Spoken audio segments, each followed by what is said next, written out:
Good afternoon, everyone.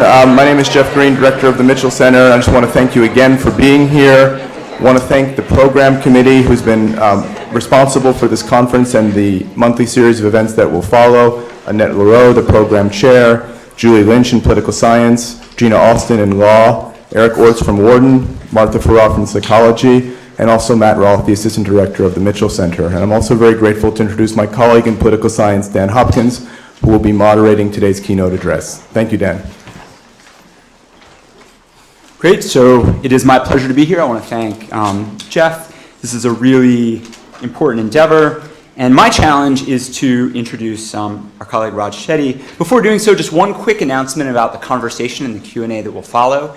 Note cards will soon be distributed, so if you have a question for Professor Chetty, what we'd like you to do is write it on a note card, and then they will come down, I will take a look at them, and then I will read those questions. So Raj Chetty, there are many things that you could say about Professor Chetty in introduction. There's the sort of rote fact that he's the William A. Ackman Professor of Economics at Harvard University. The number of accolades and awards that he's won are too numerous to name, but you could point out that he won the 2013 John Bates Clark Medal, that he's a member of the National Academy of Sciences, that he recently won an Andrew Carnegie Fellowship. You could talk as well about his research. I mean, the reason that we're here is because of a deep interest in questions around inequality, questions of economic mobility. And I think one thing that's important to note here is that social scientists often build on methods that have been developed for generations. But one of the things that social scientists get to choose is our questions. And I think it is to Raj's great credit and to the credit of many of the scholars I see in this room that he chooses some of the most important questions for public policy today, and indeed some of the most actionable as well.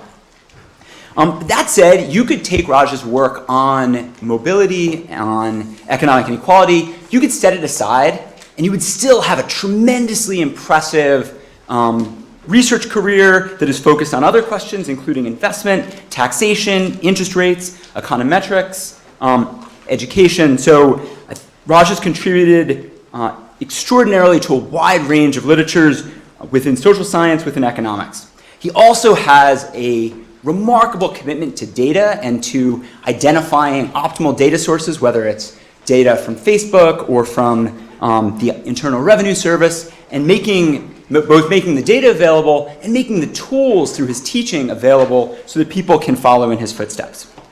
He's received recognition well beyond the academy, so I was walking home yesterday listening to a podcast that was titled, humbly, "Can Raj Chetty Save the American Dream?" And I think that that's just an example. We as social scientists might be skeptical of any one individual's capacity to do that, but I think if there is an individual, it would be Raj Chetty. But that said, when tasked with introducing Raj and telling you something that you couldn't read easily online, I thought the best thing to do would be to email my high school girlfriend, because she actually was a good friend of Raj's in college.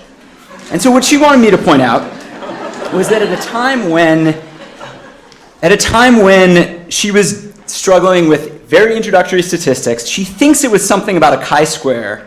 Raj was very giving of his time in helping her sort that out when we were seniors in college. Her husband, a close friend of Raj's as well, Josh Pensner, adds that Raj is always happy to help people despite how busy he is, and that he lives the openness that he's trying to actionalize, actionalize through his work. So those are just a couple examples of things that you might not read about Raj. I also, having now realized that I could just ask my college classmates to write this for me, reached out to a colleague who does a lot of work in public policy, Emma Barrett, who had worked for the University of Chicago's labs, who says a little bit more formally, "It's wonderful to know that a fellow classmate is using his sharp mind and formidable economic skills to better understand such large questions of pressing social importance as how we got where we are, how where we are affects our life prospects, our future earnings." She adds, "It's impossible to make good public policy without a comprehensive, detailed, and sound understanding of these types of questions. The research he does betters our country, and it betters our world." So you can see why I'm proud to call him a college classmate, and I'm excited to listen to the next hour and a half.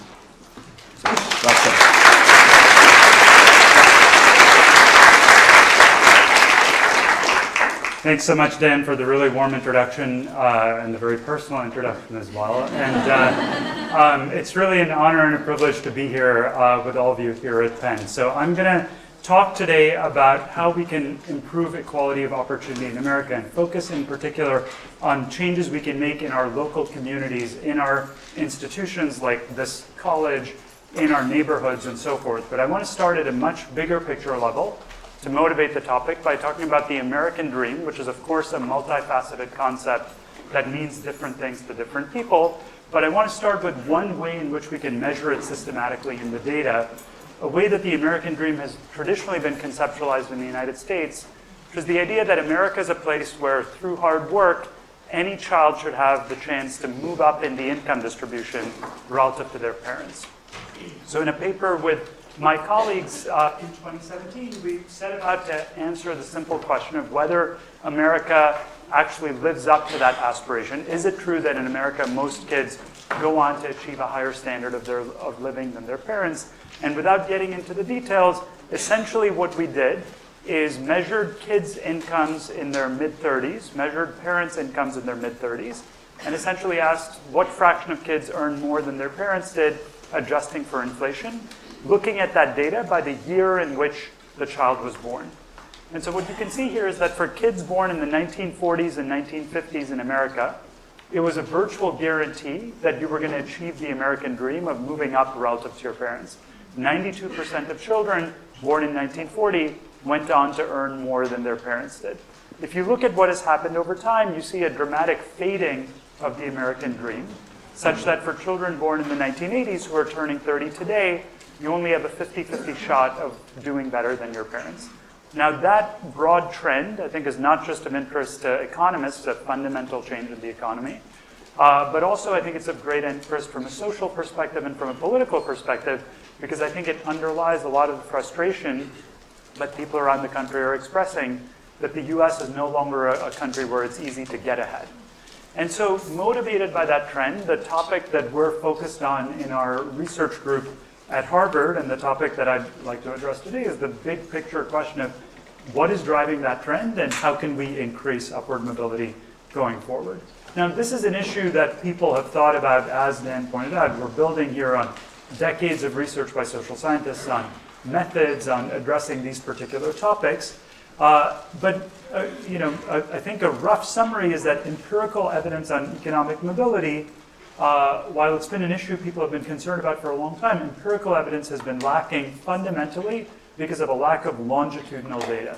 So most empirical work on inequality to date, so the famous work that you hear about all the time by Thomas Piketty, Emmanuel Saez, work of Claudia Golden and Larry Katz, my colleagues at Harvard, David Otter, a number of others, primarily uses cross-sectional data to study poverty or income differences within a single generation.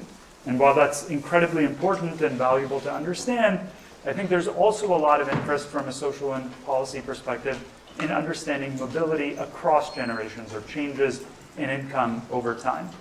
So what I'm going to do in this talk today is present an overview of recent research on economic mobility using longitudinal administrative data. I'm going to talk about many different papers that we've written in our research group with a wide variety of co-authors and a number of students who've contributed to this agenda. Most of the work that I'm going to talk about is based on joint research with John Friedman and Nathan Hendren in particular, and you'll see the various papers cited as I go along, and you can look them up on the web if you'd like to see more detail. But this is a big team effort, and I'm going to combine lots of people's work here. So in what I'm going to do, there are many different ways in which you might think about intergenerational mobility and its determinants. I'm going to focus in particular on variation across neighborhoods as a lens to understand the determinants of economic opportunity. Not necessarily because neighborhoods are the only level of intervention that we should be thinking about, but because, as you will see, I think that there's a tremendous amount of variation across neighborhoods that can be very useful in understanding what the root causes are of differences in economic mobility and what types of policy solutions might make sense going forward. So before I get into the data and start showing you some of the results, let me just say at a high level what types of data we're working with here and what really facilitates this modern research, our own and what a number of other economists and other social scientists are doing. So in essentially everything I'll show you today, the data we're going to draw on, as I said, is longitudinal administrative data that's recently become available in the United States. And so in particular, we're going to use census data covering the US population, the 2000 and 2010 decennial census in particular, linked, importantly, to federal income tax returns from 1989 to 2015. So as you know, the census by itself, which is widely used for many studies, is a cross-section.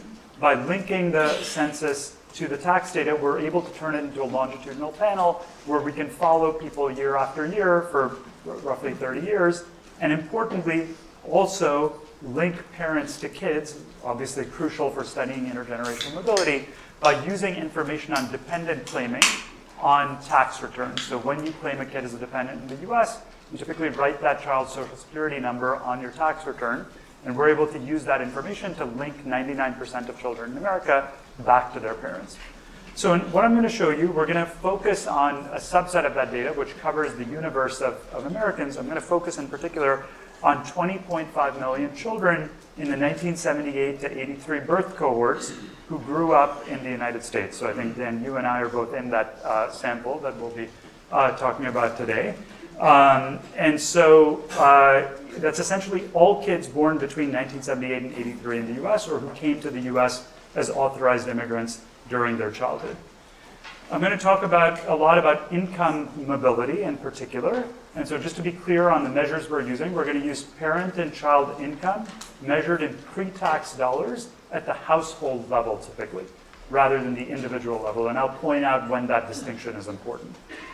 Throughout the analysis, we found it quite useful to focus on percentile ranks in the national income distribution rather than the levels of income. And the reason for that is that turns out to have some convenient statistical properties, which you will see in a second. So what I mean by that is we're going to rank children relative to all others in their birth cohort. So take all the kids born in 1980, there are about 3.5 million of them. Rank them from 1 to 3.5 million based on their incomes around age 35 when we're measuring their incomes in 2014, 2015. And then convert that to percentile units. And likewise, we're going to rank parents relative to all other parents. So by using rankings relative to other kids in your birth cohort, you deal with life cycle issues, the fact that incomes change significantly as people get older. And so this gives us kind of a way to net that out and get a sense of where you are in terms of your permanent income trajectory. Okay, so let me now describe how we're going to measure intergenerational mobility, and then I'm going to start showing you data at neighborhood level, showing you how these things vary across geography, and then understand the determinants of mobility going from there.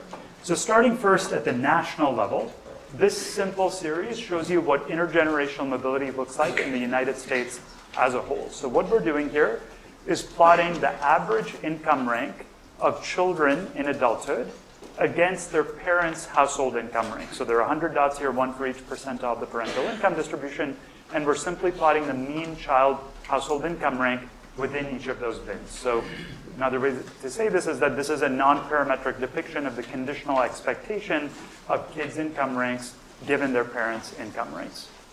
So you can see that there's a clear positive relationship here, reflecting the fact that if you're born to a richer family in the US, you yourself tend to be richer. There's positive intergenerational persistence of income.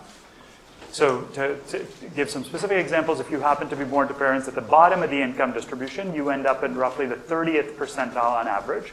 So there's significant mean reversion. So kids at the bottom do end up moving up a fair bit on average. And then if you're born to parents at the top of the income distribution, the top 1%, you end up at something like the 70th percentile on average. So there's about a 40 percentile gap between the kids born to the poorest and richest families on average. So we're going to be interested in understanding how this curve varies across different parts of the United States and how in particular you might achieve better outcomes for kids at the bottom of the income distribution, or more broadly to understand what is driving the slope of this curve and why it might have changed over time and so forth. So when I'm looking across areas, in principle, we could plot this curve in every neighborhood of the United States. That's going to be a lot to look at. So instead, I'm going to focus on one particular statistic, which is the average income rank of kids who grow up in families at the 25th percentile of the income distribution. So kids who grow up in low-income households, I'm going to pick the 25th percentile as one concrete place to look. And so in this case, when you fit this smooth curve to that relationship, you see that the predicted value, given that you have parents at the 25th percentile, is the 41st percentile. So kids whose parents are at the 25th percentile on average end up at the 41st percentile in the US. And in order to make that a little bit easier to interpret, we're going to then map that back to dollar units. So that 41st percentile, how much, what does that correspond to? That corresponds to an income of roughly $31,900 when you're in your mid-30s. Okay, and so that statistic, which I'm just going to call upward mobility for simplicity, that's how we're going to measure it. That's the statistic I'm going to focus on throughout this talk. What is the average income, roughly speaking, in adulthood of kids who grew up in families at the 25th percentile of the income distribution? So let's now look at how this statistic varies across different parts of the United States. So in this map here, we're showing you the geography of upward mobility in America. And so what we're doing is dividing the US into 741 different metro and rural areas, what are called commuting zones based on commuting patterns. And in each of those areas, we're taking the set of kids who grew up in that particular area, not necessarily where they currently live in adulthood. That distinction is going to be quite important, as you will see. And we're computing the statistic that I just described to you. So we're asking, what is the average income at age 35 for kids whose parents were at the 25th percentile of the national income distribution? That is for kids whose parents had a household income of roughly $27,000. The map is colored so that red colors represent areas with lower levels of upward mobility, and blue-green colors represent areas with higher levels of upward mobility. So if you start by looking at the scale in the lower right, you can see that there's an incredible spectrum of variation in outcomes across different parts of America, broad differences in rates of, substantial differences in rates of mobility.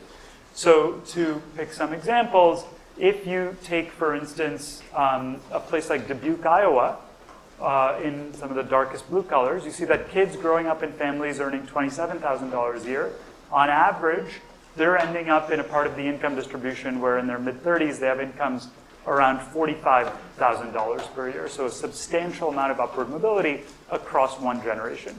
If in contrast you look at a place like Charlotte, North Carolina, the average incomes in adulthood for kids growing up in low-income families there were closer to $26,000 a year, so essentially no progress across one generation. More generally, you can look at a place like Philadelphia as roughly in the middle across American cities. And more broadly, you can see the broad variation for yourself. We're in the center of the country. You tend to have very high rates of upward mobility. Parts of the East and West Coast, you have much lower levels of upward mobility in much of the Southeast and the industrial Midwest, places like Cleveland or Detroit and so on. So the first point here is if you ask the question, is the US a land of opportunity for kids who are entering the labor market today? The answer is that it really depends greatly upon which part of the US you're talking about. There are some parts of the US which should, I think, rightly be described as lands of opportunity, like places like the center of the country where you have higher rates of income mobility than you see in Scandinavian countries, for example, which have some of the highest rates of income mobility across countries in the world. In contrast, if you look at other places like the Southeast, a city like Charlotte, you have lower rates of upward mobility than any country for which we currently have data. So there's an incredible spectrum in terms of rates of upward mobility across different parts of the US. So naturally, a question of interest to us as academics is what is driving this variation in upward mobility across areas? What can we learn from this variation in terms of mechanisms? And a natural question for policymakers is how can you then figure out what to do in the red-colored parts of the map to give children better chances of succeeding? And so what I'm going to do in this talk is walk through a series of potential explanations that we've investigated and try to understand what's driving this variation. And then finally, in the last part of the talk, I'll shift towards thinking about what types of policy changes might make a difference going forward. So the first explanation that might come to your mind, at least for the economists in the audience, is that maybe this is driven by differences in the labor markets across different areas. So maybe in some places, you have more job growth, you have a stronger labor market, and that propels people upward and leads to higher rates of upward mobility. So that's a very natural hypothesis to start from. And so to think about whether that's a plausible explanation, let me focus on one example. Let's take the city of Charlotte. Some of you might know that Charlotte is one of the most rapidly growing economies in the United States. If you look at any traditional economic indicator, like measures of job growth or wage growth over the past 20 or 30 years, Charlotte would rank at the top in those measures. Yet, as you can see here, Charlotte ranks 50th out of the 50 largest cities in America in terms of rates of upward mobility for kids who grow up in low and middle income families there. So how can that be the case? How can you simultaneously have some of the highest rates of job and wage growth, yet also have the lowest rate of upward mobility? So what's happening is that Charlotte is essentially importing talent. Lots of people move to Charlotte to get those high-paying jobs, but the kids who grow up in Charlotte in low and middle income families don't necessarily appear to benefit from that job growth. So that's a pattern that holds not just in Charlotte, but more broadly. If you plot the rates of upward mobility that I put on the map that I just showed you here on the y-axis against job growth rates from 1990 to 2010, roughly when the kids in the set of cohorts that I was talking about grew up, you see that there's basically no relationship between these two things. In particular, you have places like Atlanta and Charlotte, which have very high rates of job growth, but very low rates of upward mobility. And then you have other cities that don't have particularly high rates of job growth in this period, but have quite high rates of upward mobility. So the first lesson, I think, is that this is not just, at least in a correlational sense, about the strength of the labor market. From a policy perspective, what that might suggest is trying to get the Amazon headquarters to your city, while it might be beneficial for various other reasons in terms of directly improving the outcomes of low and middle income individuals in your city, it's not obvious that there's going to be a one-to-one link between that and rates of mobility. Okay, so let me now come back to the map and talk about a second potential explanation. So for the demographers who are here, a natural thing that you might think about is anybody familiar with the racial demographics of the United States is going to recognize that there's a potential link to race here. So in particular, places with larger black populations tend to be the places with lower levels of upward mobility in this map, places like the Southeast, cities like Detroit and Cleveland. So you might ask, how much of what we're seeing in this map is just a manifestation of racial differences? We all know that there's a long history of racial disparities in the United States. And how much of this is actually about differences across places for people of a given race? So in order to get at that, we can exploit the fact that we've linked the census data to the tax records and hence can break this data down by race. And so that's what we've done here, where we're now replicating the maps that I just showed you separately for black men on the left and white men on the right. And you'll see in a second why I'm doing this separately for men and women, okay? So same statistic as before with one critical difference, which is I'm now measuring individual earnings, not household income. And you'll see why that's very important as well. It has to do with the gender differences in these patterns. So I'm measuring your own earnings, and I'm asking, if you started out in a low-income family, what is your average individual earnings when you're in your mid-30s? Okay, so when you look at these two maps, initially when you look at this, you might react by saying, it looks like they've put these two maps on two different color scales, like a red-yellow color scale on the left and a blue-green color scale on the right. But in fact, you can see that we have not. The maps are on the same color scale. It's just that there is such a striking racial divide in the United States that it's almost like they're two separate countries. They're non-overlapping distributions in terms of rates of upward mobility. So to take one example, if you take a place like Boston, where black men have some of the highest rates of upward mobility among various areas in the US, black men growing up in low-income families there achieve average individual earnings of $25,000 a year. That is lower than the rates of upward mobility that you see for white men in the very worst places in terms of upward mobility, like Charlotte, okay? So race matters profoundly, even conditional on class. There's no doubt about that. And it's extremely stark, these gaps for men. Now, that being said, if you now, race matters, but even conditional on race, place still seems to matter quite a bit.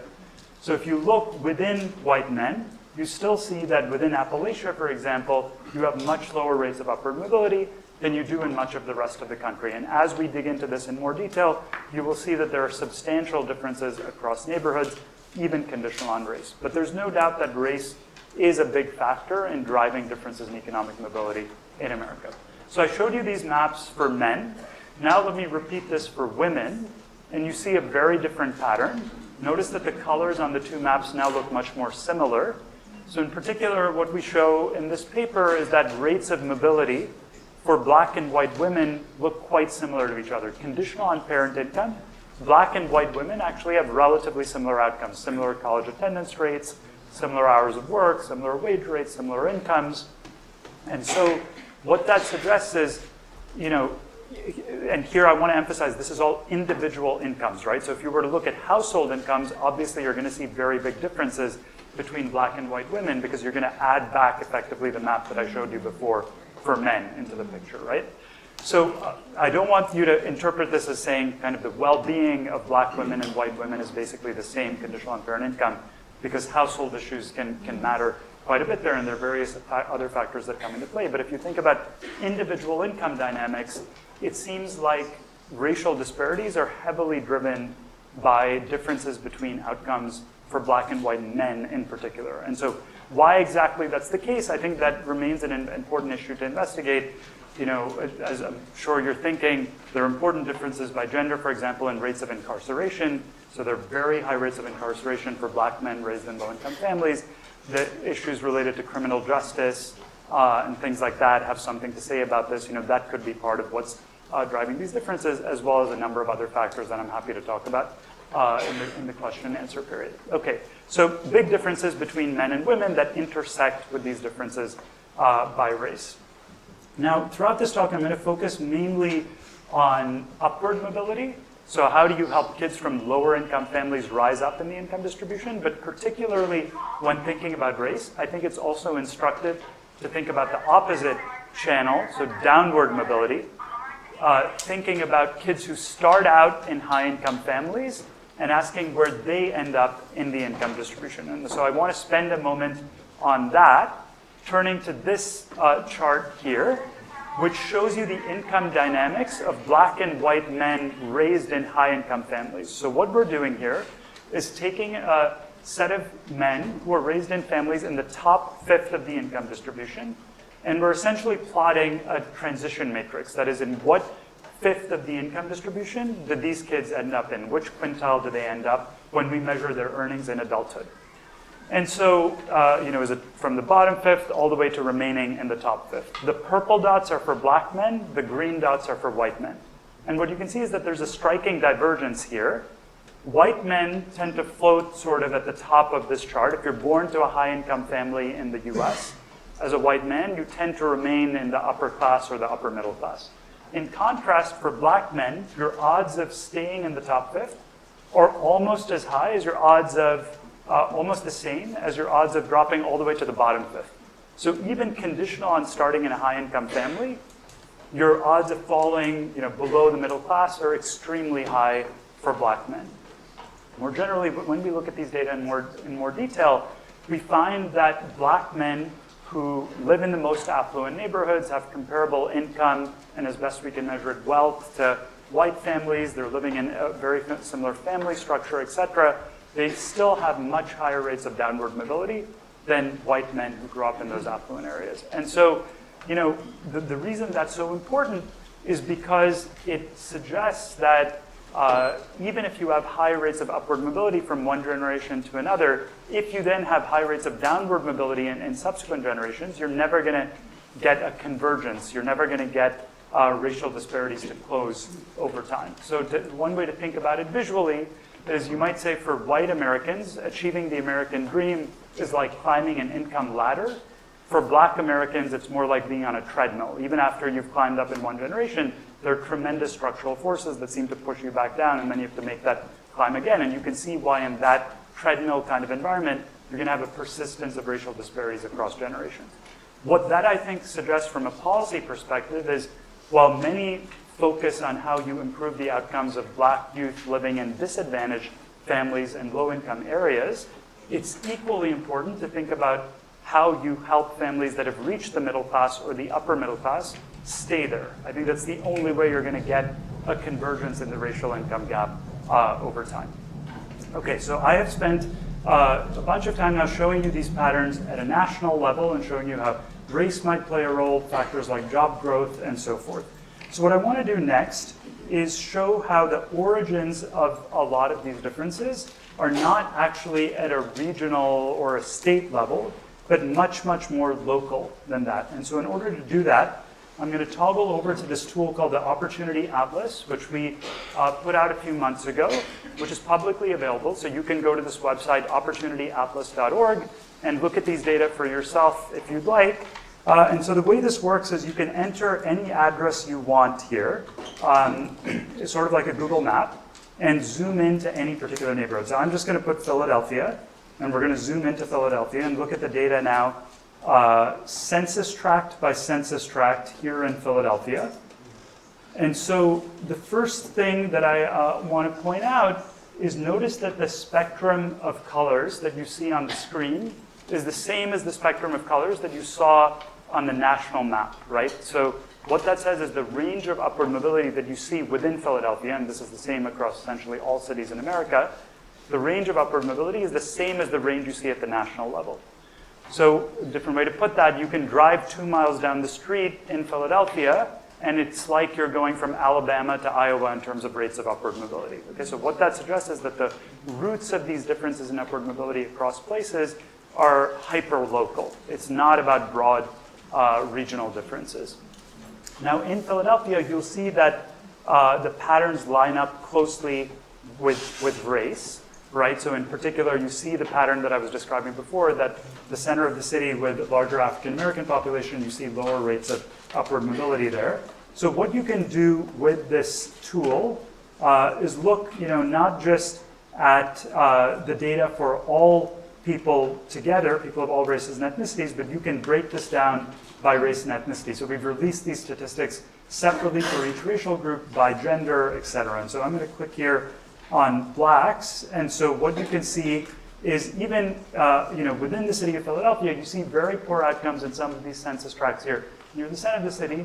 But then if you go a little bit further north, you start to see much better outcomes for kids in low-income black families growing up in those neighborhoods.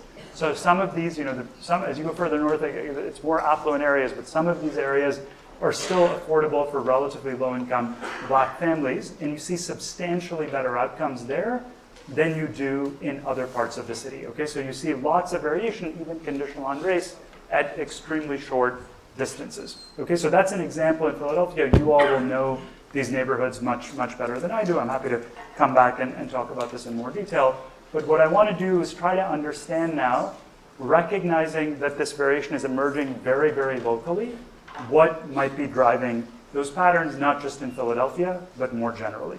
And so in order to do that, I'm going to go back here, and I'm going to talk about an example of what we've done next to understand what's driving these differences by going to Seattle, where we're doing some work at the moment, which I'll talk about towards the end of this talk. But just to set the stage, I'm first here showing you a snapshot from the Opportunity Atlas of rates of upward mobility in the Seattle metro area.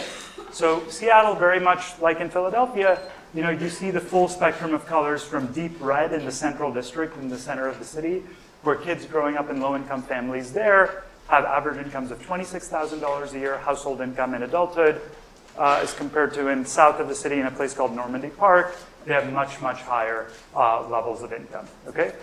So what I want to do in trying to now understand in a more detailed way what the mechanisms are that are driving these differences in upward mobility across these places is first separate two broad types of hypotheses. So one hypothesis is that these differences across neighborhoods are driven by the causal effects of place, or what in sociology would be called neighborhood effects. So, that's the hypothesis that if you take a given child and put that child in the central district versus Normandy Park, you're going to see really different outcomes for that given child.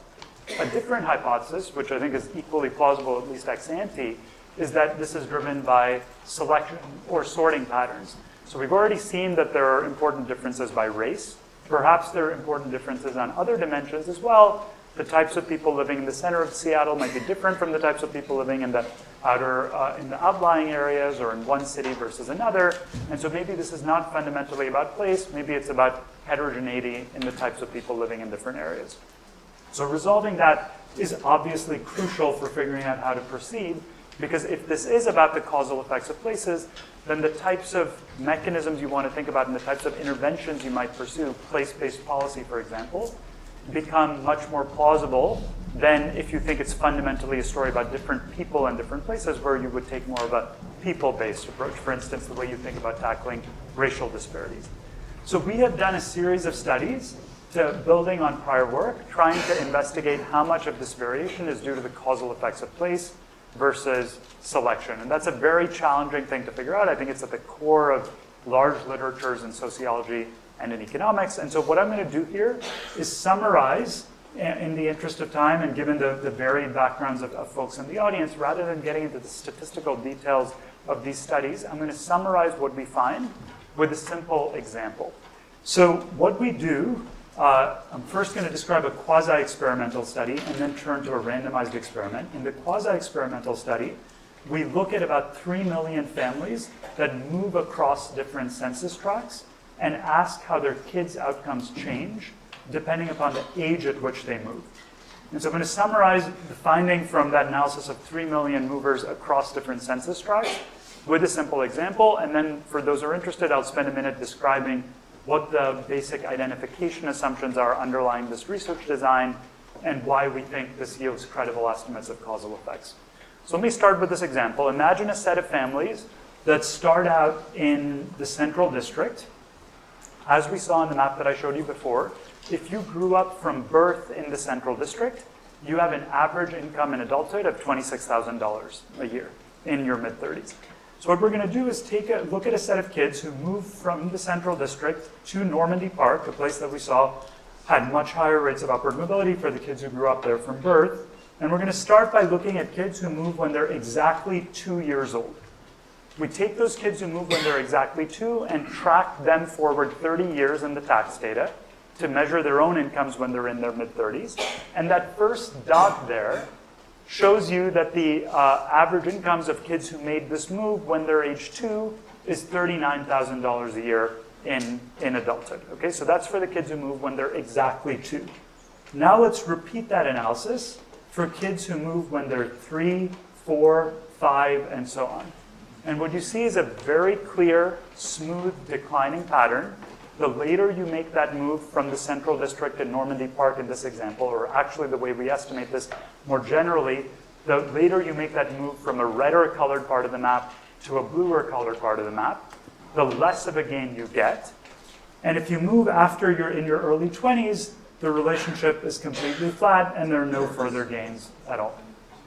So what do you learn from this chart, conditional on the key identification assumption, which I will come back to in a second? So the first thing this suggests is that this really seems consistent with the idea that neighborhoods have significant causal effects, that childhood environment matters. It's not just that the kids who live in the central district are different from the kids who live in Normandy Park. Apparently, if you take a given child and help that child move, you see really different outcomes for that child. Now, the key assumption that that conclusion is predicated on is the idea that the types of families who move when their children are young are comparable to the types of families who make the same move when their children are older. If it were the case that the families who moved from the central district to Normandy Park or to a higher upward mobility area more generally when their kids were young were more educated or were investing more in their kids or their kids had better outcomes for some other reason, this would give you a biased estimate of the causal effect of place, right? So to put it more precisely, the maintained identification assumption in this research design is that the extent to which there are selection effects in terms of where people move, those have to be constant by the child's age of move. So that's a strong assumption. Like, is that assumption true? Is it not true? You know, there's no way to be sure ex ante. Let me talk about a couple of things that we've done to assess the validity of that assumption that give us confidence in its validity. So one simple thing that you can do that you might think of intuitively is to compare siblings within the same family. So imagine now a family that moves with a 4-year-old and an 8-year-old from Central District to Normandy Park. So you can replicate this analysis with family fixed effects, so you're only identifying off of siblings. And remarkably, you get exactly the same curve back. So that was, to me, one of the most persuasive pieces of evidence. You see that when you move with a 4-year-old and an 8-year-old, the 4-year-old does better than the 8-year-old on average in exactly this type of relationship. So that's remarkably stable. You can net out fixed family factors, and that doesn't seem to be driving what's going on. A second thing that you can do is you might still be worried that these differences are explained not by fixed selection on family fixed effects, but rather on dynamic factors. So maybe the point at which you moved to a higher upward mobility neighborhood was a point at which you got a better job, or there was a change in marital status, or something else that ended up helping your younger kid more than your older kid, which would still potentially then lead to a biased estimate of the neighborhood effect. One way in which we're able to address that is by implementing what we call a set of outcome-based placebo tests. So what we do there is, I'll give you an example. So it turns out that there are some neighborhoods that are particularly good for boys, and there are other neighborhoods that are particularly good for girls, where you see higher rates of upward mobility for girls. So now imagine you have a family with a son and a daughter that moves to a place that's particularly good for boys. What we see in the data is that the son's outcomes improve in proportion to the number of years he grows up there, but the daughter's outcomes don't change. Okay, so more generally, you find this gender-specific and birth cohort-specific and quantile-specific convergence pattern. And if you think about any omitted variable story that you might have in mind, that maybe there was a wealth shock at the point the family moved or something else, it would be pretty unlikely that it would exactly replicate those patterns by gender, by income quantile, et cetera, et cetera. So it's that body of evidence, which I've just summarized briefly here, and you can look at in more detail in the paper, that convinces us that this really seems to capture the causal effect of exposure to different places. Okay? So that's the first conclusion, that it really seems like neighborhoods have important causal effects. The second thing that you can see from this chart, and now given that result, is that what really seems to matter is where you grow up as a child and not where you're living as an adult, right? So in particular, moving in your early 20s seems to have essentially no impact at all. We see that in this study. We see that in other studies as well, which I'll come to in a second. To the extent place matters, it really seems to be about childhood environment. The third thing that you see is that every extra year of exposure to a better childhood environment improves kids' long-term outcomes. It's not just the very earliest years that matter. So as I'm sure you all know, there's been a lot of focus in recent years on early childhood intervention, things like pre-K programs, and we think those can be incredibly valuable. But what these data suggest is that improvements in environment well after early childhood can be quite valuable as well. So if you move to a better area when you're 10 instead of 15 or 15 instead of 20, you're still seeing substantial improvements in kids' long-term outcomes.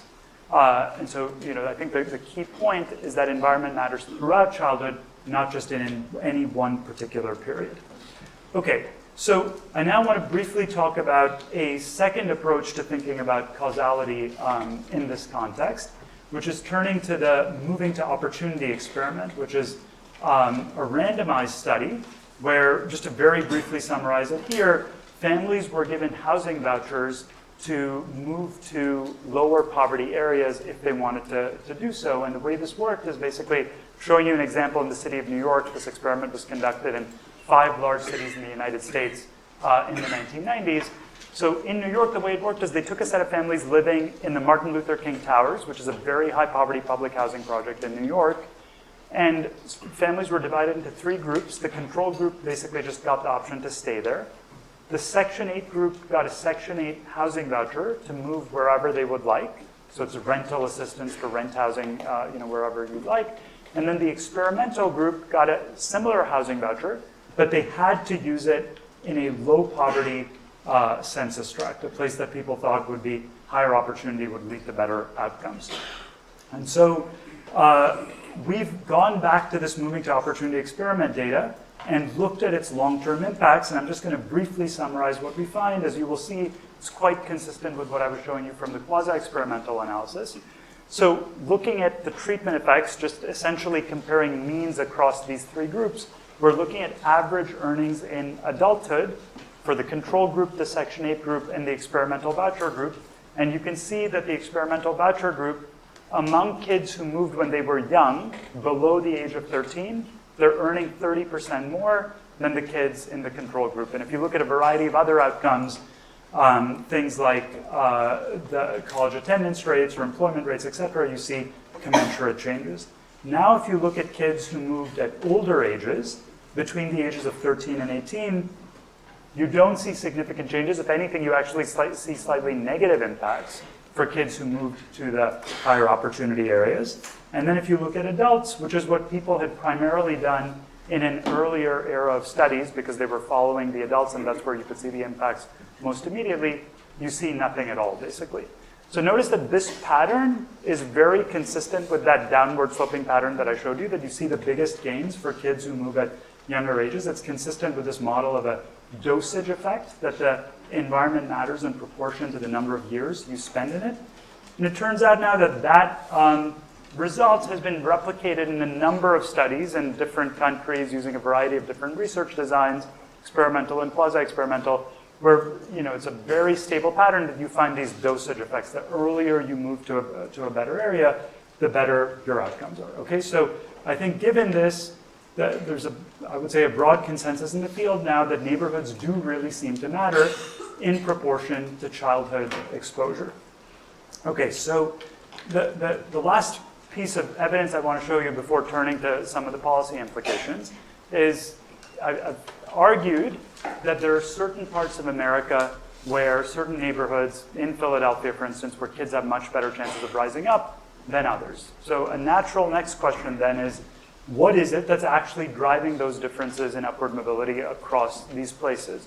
What can we learn from the places that have higher levels of upward mobility about the mechanisms? What's sort of the recipe for success there? How can we replicate it elsewhere? So that's a complicated question to answer. As a first step, what I'm going to show you here are the strongest predictors of these differences in upward mobility across places. So we have looked at correlations of these upward mobility statistics with a wide variety of characteristics that sociologists and economists have talked about over the years. I'm summarizing here the 4 strongest correlations that we find. The first is lower poverty rates. So places that have less concentrated poverty, more mixed income areas, tend to have higher levels of upward mobility for low-income kids. Second, you find that places with more stable family structures, so in particular places with more 2-parent families, tend to have higher rates of upward mobility. Now, in understanding what is going on there, it's important to note that that correlation is not literally driven by whether your own parents are married or not.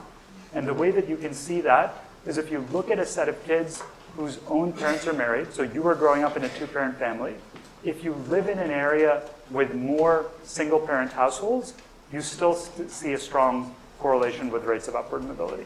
So it's, we don't know exactly what the mechanism is here. It could be that it's correlated with some third variable that's actually driving the causal effects, but for whatever it's worth, that's a very robust pattern in the data, that there's a strong correlation with measures of family structure at the area level. Third, maybe somewhat related to that, we see that places with greater social capital tend to have higher rates of upward mobility. So social capital, it's a complicated concept to measure. I think of the old adage that it takes a village to raise a child as kind of capturing what social capital is about. How connected is a community? Places like Salt Lake City with the Mormon Church are thought to have a lot of social capital. Places that look like that tend to have very high rates of upward mobility. And then finally, as you might expect intuitively, various proxies for the quality of schools. Expenditures, class size, measures of the quality of teachers, all rough proxies for school quality. Nevertheless, they're fairly strongly correlated with these differences in mobility across areas. So what you can see here is that our sense is a mix of different factors. It's not just about education. It's not just about segregation. It's not just about social factors. It seems like a mix of things predict these differences in mobility across places, and more remains to be done to figure out exactly what the mechanisms are. I want to show one final result on what these correlations are and what the determinants of mobility are at a local level. So when I say neighborhood, I've been showing you the data at a metro area level, at a census tract level. An interesting question is, how big should we think a neighborhood actually is? Like when we say neighborhood, what size of a geographic unit should we have in mind? So one way to think about that empirically is to look at the spatial decay in the association between the variables that I just showed you on the previous slide as key predictors of mobility and these differences in upward mobility. So what we're doing here is looking now at the data block by block. Internally at the Census Bureau, we can look at every single block rather than just tract by tract. And we're looking at the correlation between poverty rates in your own block and rates of upward mobility, which I've normalized at 100% in that first dot there. The second dot now asks, controlling for the poverty rate in your own block, if I regress upward mobility in your block on poverty rates in your own block and then one block over, the next closest block, how big of an effect do I see? And so what you can see is that effect of what's one block over, poverty rates one block over, it's 60% as large as what we saw in your own block. So now let's repeat that, looking at poverty rates in all the subsequent blocks. And what you see is an incredibly rapid spatial decay. In particular, poverty rates that are more than 0.6 miles away from where your house is have absolutely no predictive power for your outcomes. So it's basically like what's going on within a half-mile radius of your house that seems to be predictive of how well you do. In that sense, this is an incredibly local phenomenon, right? So the roots of these broad differences in upward mobility seem to be very, very granular, basically. And so in light of that finding, I now want to, in the remaining few minutes before we open it up for questions, turn to what I think these data suggest in terms of improving, in terms of changing policy to improve upward mobility. And so I think there are three natural approaches to think about in light of the findings that I just showed you, that the origins of upward mobility are very granular and they sort of involve a pipeline from birth to adulthood. And there's some places where that pipeline is working well, and there are other places where the pipeline is not working so well. So if you have that theory of the world in mind, I think you would naturally think about three ways to try to increase upward mobility. The first is to kind of get people who are currently living in a low opportunity place to a better pipeline of opportunity. So think of that as trying to reduce segregation in American cities. How can we help kids from lower income families move to higher opportunity areas? And I'll say a little bit about work we're doing on that dimension. Now we recognize, of course, that reducing segregation and helping people move can't possibly be a scalable solution in and of itself. So you also want to think about how you can make place-based investments to improve childhood environments in the red-colored parts of the maps that I've been showing you. So that's the second approach. Third, after age 18, the natural touch point for many kids to think about interventions is, of course, not where they're growing up, but where they're going to college. And so thinking about how to improve access to colleges that could provide ladders to upward mobility is, I think, also a very valuable thing to do. Another area our group's focused on, and I'll say a little bit about that as well. So let me talk about each of these in turn. I'll spend the most time on the first one, and then talk briefly about what we're doing on the other two aspects, and then conclude. Okay, so on the issue of trying to reduce segregation and helping families move to opportunity. So as a bit of institutional context, this is not like a pie-in-the-sky idea. We spend about $45 billion in the United States on various affordable housing programs that are intended precisely to help give families access to better opportunities. And in particular, the biggest component of that $45 billion expenditure is on housing choice vouchers, what used to be called Section 8 vouchers, the program that I was describing in the context of moving to opportunity. And as I said, what that program does is gives families rental assistance to rent housing wherever they would like. So what I'm doing here is going back to the Seattle Opportunity Atlas data that I was showing you before, and I'm overlaying in the green dots the most common locations where families receiving housing vouchers in Seattle currently live. And what you can see here is that those green dots are clustered in the red and orange parts of the map, right? So these families, despite getting this rental assistance from HUD worth about $1,500 a month, they're still choosing to live in neighborhoods where we think, based on the evidence that I've just shown you, there's going to be a persistence of intergenerational poverty across generations. Their kids are not actually going to escape poverty in the places where they've chosen to live. So naturally, you might wonder, like, why is that the case? One very simple economic explanation you would think of is maybe it's just too expensive, even with the voucher, to live in the bluer colored parts of the city. So for example, Bellevue, that's parts of Bellevue, it's where Bill Gates lives. Like, it's not surprising that you don't have families with housing vouchers living in some of those neighborhoods. Turns out, though, that when you actually look at it carefully, doesn't really seem to be the explanation. So here what we're doing is plotting the measures of upward mobility from the map against rents by census tract. You can see that there's an upward sloping relationship.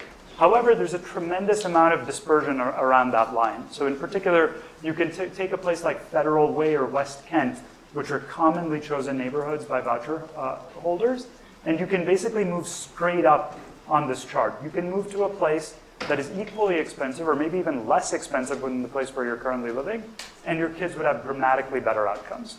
So I don't think rents by themselves can explain what's going on. So that then leads to, I think, two different classes of explanations, and this echoes a framework that actually Annette Leroux puts forth in this nice volume, choosing neighborhoods, choosing schools. And so it's the kind of dichotomy that people have thought about in prior work, where one class of explanations is basically that maybe this is about preferences.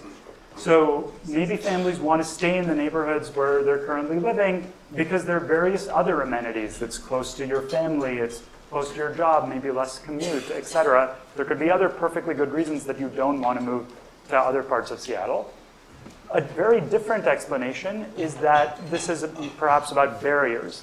Maybe families want to move to those other neighborhoods, and maybe they could afford to move there, but there are various frictions, short-term kind of constraints that prevent them from finding housing in high opportunity areas, such as a lack of information, lack of liquidity at the point that they're looking for a different place to live, or maybe landlords don't want to rent to voucher holders in these other neighborhoods. So we wanted to test between these two explanations and figure out what's going on, see whether that might have some implications for policy going forward.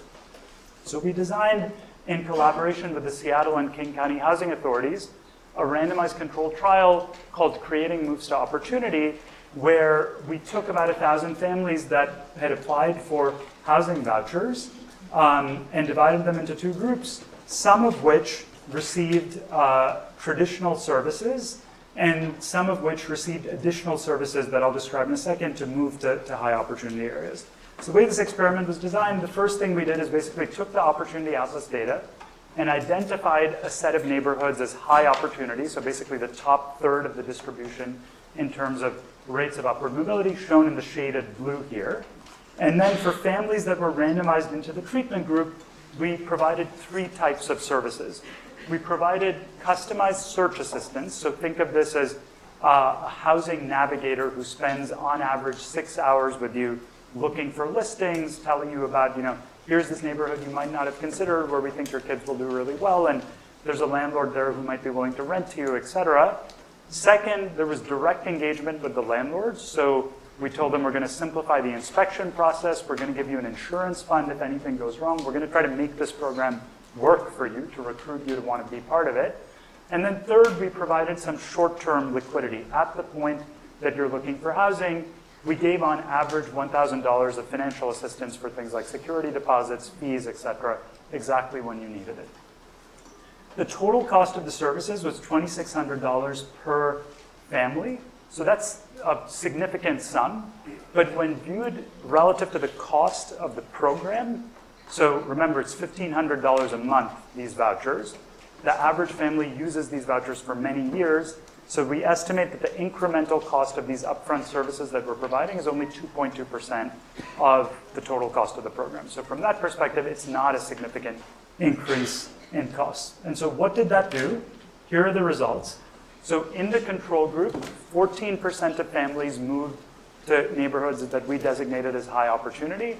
In the treatment group, that jumped up to 54%. So a quite large treatment effect from this relatively simple set of interventions up front. You can see what happened when you go back to the map that I showed you. The red pins here represent the neighborhoods where families in the control group chose to live. The green pins show you where families in the treatment group chose to live. And you can see that the green pins are in the blue shaded area. The red pins generally are outside the blue shaded area. And importantly, those green pins, it's not like all of those families moved to one particular neighborhood, which you would worry about because that would just be like concentrating poverty in a different place. This actually led to very scattered movement, basically led to more integration than what we were seeing previously. And so I view that as an incredibly encouraging and positive result, not just for the design of this particular program, but more deeply, what it suggests is that the roots of segregation in America may not be deep-rooted preferences among individuals or landlords to want to live in different places, but rather might be, at least in part, due to barriers that we can address relatively easily through changes in existing policies. And I think that's something very encouraging going forward. It's something that we're now seeking to do in a number of other cities.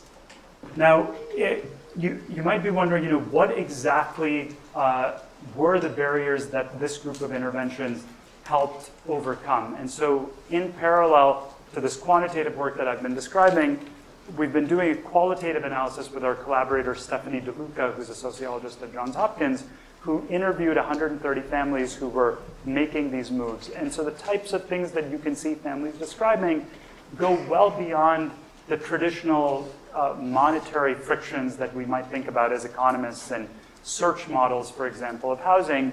There are things like emotional and psychological support where, I had the privilege of going and talking to some of these families as well.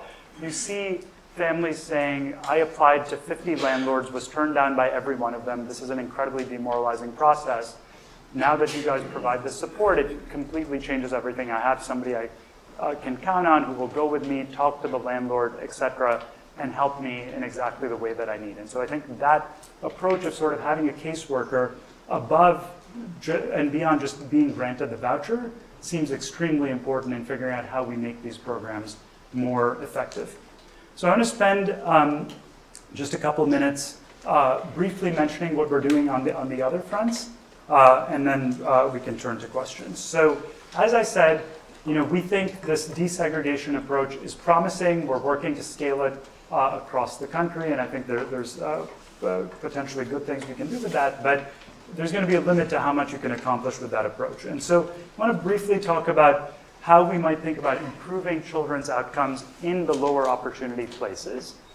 So I don't really have that much to say here in terms of precise results, but one thing I will say is that most existing place-based efforts that the government implements, some of you might have heard about opportunity zones, for example, which are tax credits for businesses to locate in particular neighborhoods. Most of them are focused on jobs and the labor market, but my sense from the evidence I've been showing you is that a place-based focus on human capital development, on kids, makes a lot more sense than figuring out how you get more employers to a particular place. And so, what specific place-based investments are most effective in developing that human capital? It could be a whole spectrum of things, from schools to mentoring programs to reducing crime, etc. Which of those are most effective? I think the honest answer is we don't really know yet as a field. And so we're currently studying those issues by trying to estimate the impacts of a large set of historical place-based policies. People have tried numerous things over the past several decades. And in doing that, you confront two key methodological challenges. So first, it again becomes very important to distinguish causal effects from dynamic sorting now. So you might see that you invested a lot in a given neighborhood. It looks a lot better when you look at average incomes, when you look at crime rates, things like that. There have been a number of studies with repeated cross-sections that have been done that have shown that type of thing. But of course, you have no idea from such an analysis if you actually improved the outcomes of the people who lived there before, or if you just gentrified the neighborhood and you had displaced the people who weren't doing well before and now just shifted the problem elsewhere. And so we're trying to figure that out with longer longitudinal data extended back many years. The second challenge is, especially when you're looking at kids' outcomes, if you're really going to look at upward mobility earnings in adulthood, you have to wait a very long time in order to see that outcome. So it becomes very useful to think about shorter-term proxies, what we call surrogates in the statistics literature, and figure out how to do that effectively is, I think, another methodological challenge to be worked out to address this issue. So let me say a brief word about the final element here, improving higher education. So in parallel to the work we've done constructing these statistics by neighborhood, we've also constructed analogous, now publicly available statistics on mobility by college. And so I'm showing you that here in this illustration, where each dot corresponds to a different college in America. And we're showing two dimensions that are relevant for thinking about economic mobility at colleges. The first on the y-axis is a simple measure of upward mobility. Among kids from low-income families in the bottom 20% of the income distribution, what fraction reach the top 20%? So in order to have high rates of upward mobility at your institution, presumably you have to be helping lots of kids rise up. And so you can see, for example, Harvard or UPenn, you have terrific outcomes on that measure. Low-income kids who attend these institutions tend to do very well, as you might expect intuitively. But when you think about economic mobility, of course, from the college's perspective, it's not just the outcomes that matter, but also the number of low-income kids that you have. If you don't have any low-income kids on your campus, obviously you can't be contributing a whole lot to economic mobility. And that, I think, unfortunately, essentially describes what the situation more or less is at Harvard and UPenn, where there are very few low-income kids at present. You can see that there are, like in the upper left side of this chart. And then you have lots of colleges that have many more low-income kids, but you don't see great outcomes there. So the question basically here is, how do you get colleges to move more to the upper right side of this chart, right? That's what would be relevant in terms of increasing economic mobility. So how do you expand access for low-income kids at the colleges that currently have very few low-income kids, like the elite private colleges, for example, or certain selected public institutions?